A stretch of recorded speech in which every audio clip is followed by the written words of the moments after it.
Hello and welcome to another update video about Ethereum. Yeah, very boring price action. I don't think we need to talk about the 1 hour chart again. I really just want to give a quick update on the smaller time frame. Very repetitive, so we'll make it short until we break out finally out of this range that is defined here in terms of the the green and the red lines. There isn't really much to report here.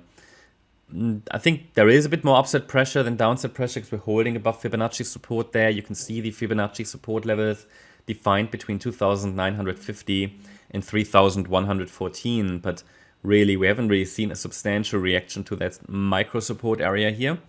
And really for the price to give us the next indication that indeed here this correction finished on the 13th of April, I need to see that C wave rally to the upside from here.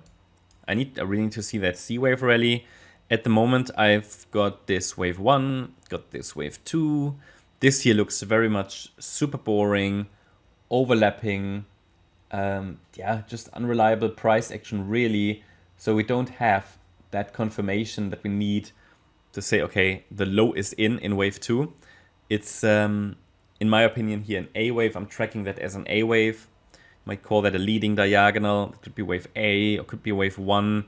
For wave 1 it's a bit too long. But also because this move up is a 3-wave move, it makes sense to consider this an A wave of a larger diagonal.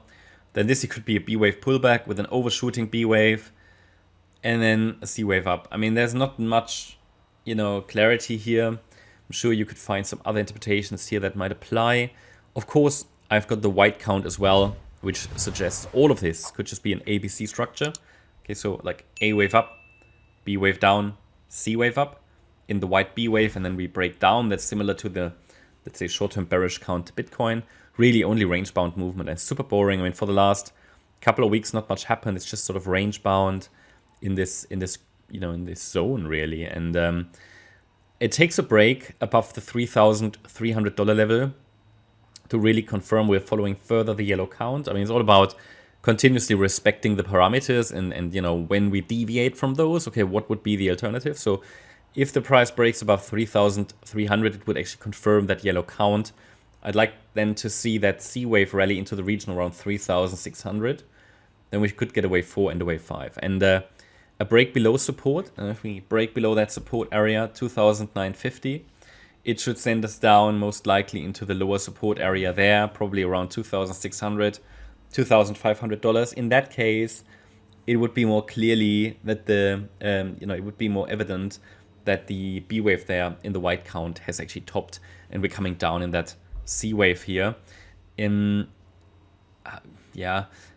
just that it takes a break below support to confirm that further. And then we also have the red line, which is just structural support around 2000, and also the invalidation point for the AB scenario here. Yeah, that's at 2,870 or 65. That would confirm that white scenario to the downside further. So that's what the problem here is just moving in sideways corrective up and down movements. Again, back-to-back price action. You can't really interpret that as a triangle because the last move here, which topped on, was it Wednesday? Yeah. This was a little higher than the previous one, so that will rule out a triangle, but I can consider a diagonal. Can't consider an impulse because there's nothing impulsive about this, and there's no way to confirm that we've bottomed. There's a range, simple range. We need to see the breakout. We have to be patient until the market finally breaks out. Lots of indecision at the moment, and yeah, maybe we'll see a little bit of volatility today. Let's hope so. But not much more to report on the levels or anything. But overall, I have a bullish thesis, obviously. Don't think the bull market is over. But it just takes a while to get through these corrections. So that's my update about Ethereum. Hope you liked the update. If you did, please hit the like button, leave a comment and subscribe. And if you really like the content, then please check out the channel membership. Also, make sure that you follow us on Instagram and Twitter for additional content. Thanks a lot for watching. Bye-bye.